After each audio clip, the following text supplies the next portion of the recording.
بسم الله الرحمن الرحيم. السلام عليكم ورحمة الله وبركاته. قال رسول الله صلى الله عليه وسلم: إن أبغض الكلام إلى الله أن يقول الرجل للرجل اتق الله، فيقول عليك بنفسك. يعني إياك ورد النصيحة. يعني إيه؟ يعني إحنا طول الوقت بنسمع فعلا كده، كل واحد خصوصا في الخناقات الكبيرة. يجي واحد يحاول يهدي كده ويعمل، يقول له يعني بلاش كده أو ما تعملش كده أو كذا كذا.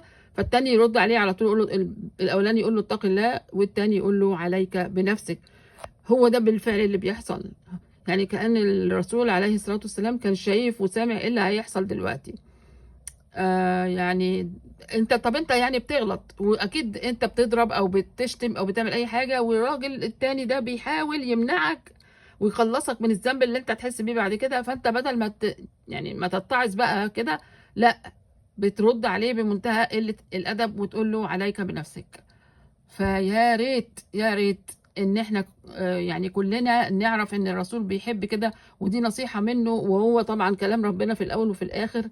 فبلاش ان انت لو حد حب ينصحك بنصيحة ترد عليه وتقول له، يقول لك اتق الله، ترد عليه تقول له عليك بنفسك. بل بالعكس، قول لنفسك انت آن الاوان بقى ان انت تتقي الله وتبطل بقى. وربنا يهدينا جميعا.